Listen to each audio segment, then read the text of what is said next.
Again, the labeling thing is another thing. So again, label claims, right? There are people who go through, and just like I talked about that scientific experiment that was done at Mississippi State, there are people who specialize in consumer psychology, right? The lighting, when you go to the grocery store, the lighting is intentional.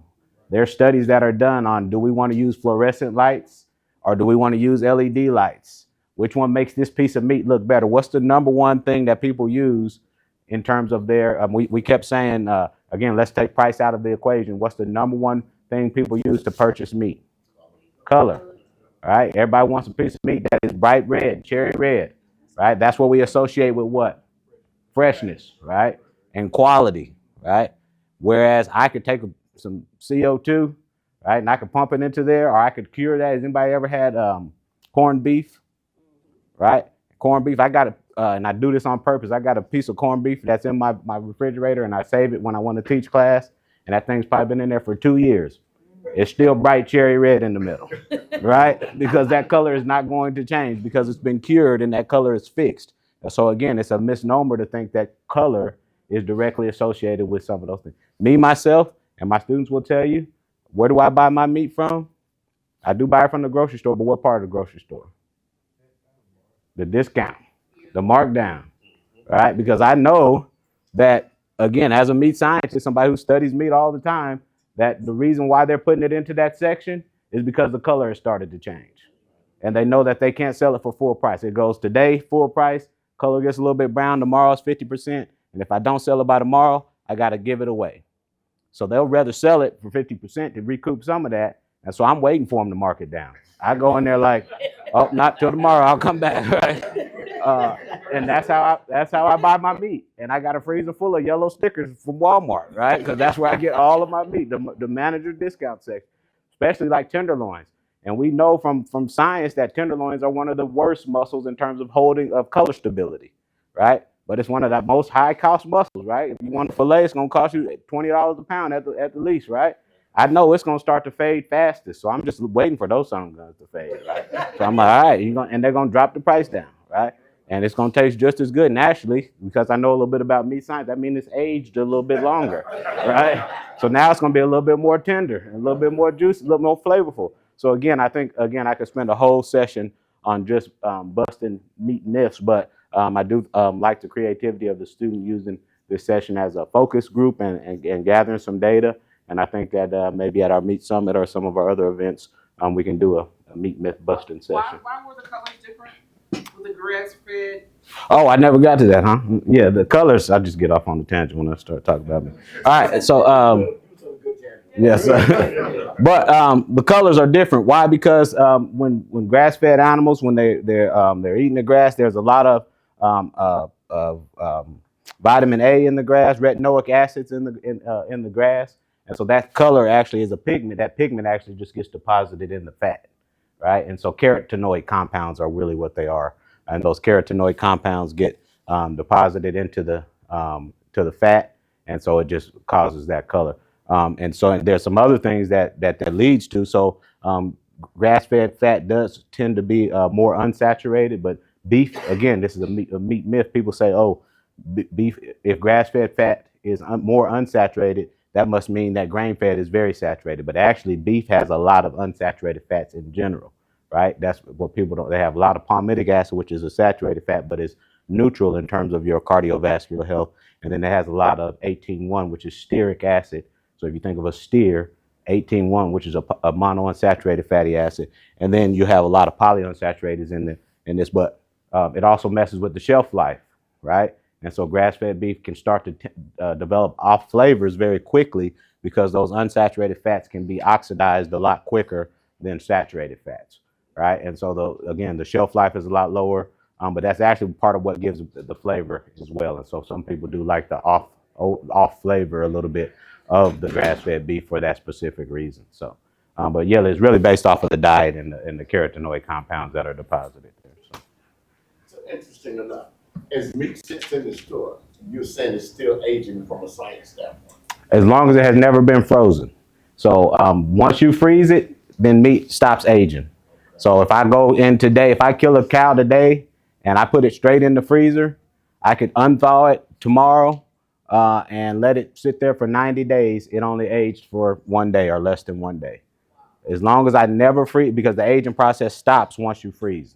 And so, again, I will do things like if I know I'm going to cook for, Thanksgiving or Christmas or something, and I can find something on sale, I'll buy a brisket or a strip loin or whatever, and I'll just let it wet age in the bag at the bottom of the refrigerator it can sit in there. Because by the time you get it at the grocery store, it's usually about 14 to 21 days old. And you can let it continue to sit in there and age for a little bit longer and get some more of those benefits. I also have a dry ager, so I can take a loin and put it in my dry ager and let it sit there for 90 days, 100 days. You lose a lot of moisture, but you increase the flavor on it. So. In the refrigerator.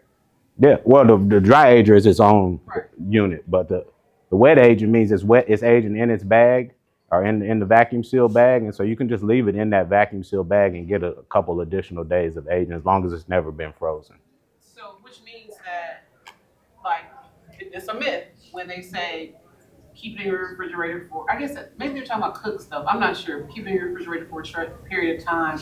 So now you're running back and forth to the store to maybe purchase something because you feel like it spoiled. Oh yeah, like leftovers. Yeah, they say like Thanksgiving leftovers and stuff. You only want to keep them a couple days. But if it's that meat is theoretically sterile, especially whole meat. Now ground meat, you notice that spoils a lot faster because it's been exposed. It's got bacteria, things like that. That's why you got to cook it to 165. Whereas I can cook a steak to 130 if I want to and eat it that way because the interior of the meat is sterile. So there's not as many spoilage bacteria. If it's in that vacuum bag, then that vacuum bag prevents oxygen from getting in. And so if oxygen can't get in, then those bacteria can't thrive.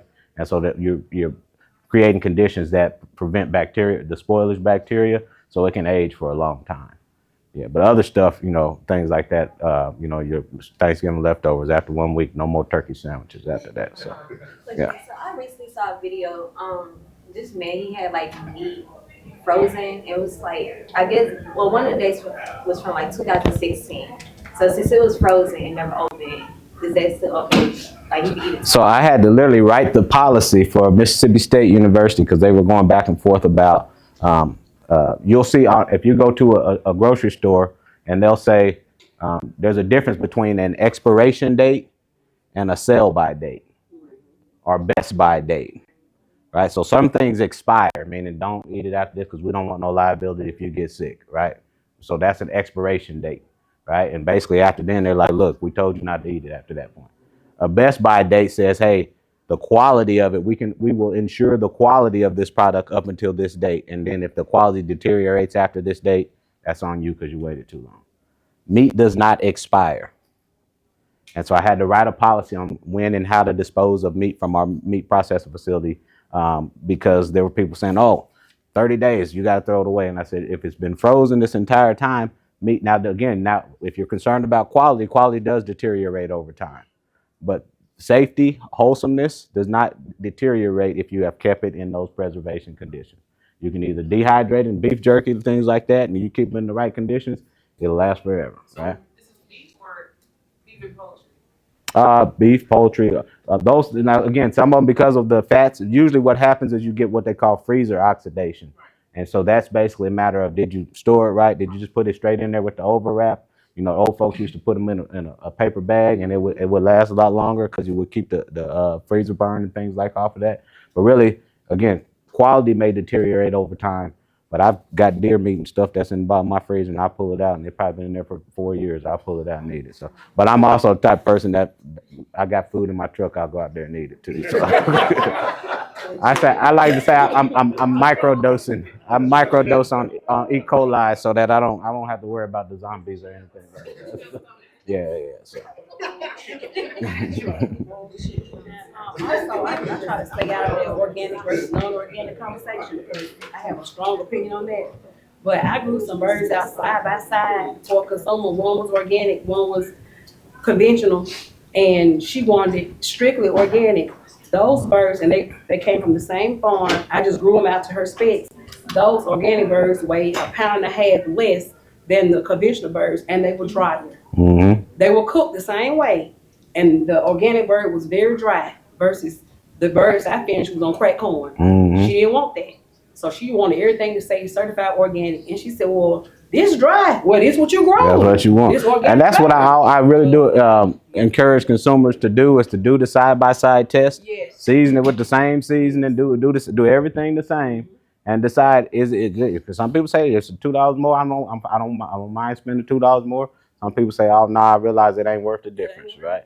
A lot of times people don't want truly organic, They don't. because if you see what a truly organic Yes. tomato looks like, Yes. that sucker got lumps and things all over it. It's not the perfect couple lobes on it. It doesn't look like what you see uniform and things like that. So again, if you want truly organic, it's not gonna look like, again, we came from St. Croix. That's organic. When they pulling them things off the tree right there, and knowing that again, and it might have a lump, a bruise, or things like that. That, to me, that's organic. I'll pay for that. But yeah, not just because you But put a not sticker just on 'cause it. you said You put a Yeah. sticker on it. Though. Yes. What is the significance of the sell-by date? The sell by date. So again, the sell by date is, again, it's kind of what they do is they do shelf life audits, and so they'll basically look and they'll say, this product tends to last for 12 days or 14 days or whatever it is, and so they'll have a sell by date that is projected out from the day it was packaged, and again, they're essentially guaranteeing the quality up until that date. So if you have a defect or whatever, you have an issue, if you start to see mold or something on it before that date, then they'll kind of say, okay, that was our issue after that date. But there's no, and again, sometimes you go to your lower quality grocery stores, you'll see stuff in there that's past the sell by date, right? You go to your higher quality stores, they're constantly rotating that stock in and out, and they're putting it into the manager discount section so I can come and get it, right? And so I will talk to the butcher and I'm like, man, you're gonna discount it tomorrow. Go ahead, let me get it today. And he's like, yeah, I have no problem. That's the other thing, is get a relationship with your local butcher. I promise you, they'll let you know. And if you want to order a certain thing, you can go in there and say, hey, I saw this on TikTok. I want this particular cut of meat. And they'll order it for you. People talk about dog food stuff. If they got scraps and stuff for making, steaks or whatever, you need some scraps for some, whatever, making some deer sausage or something.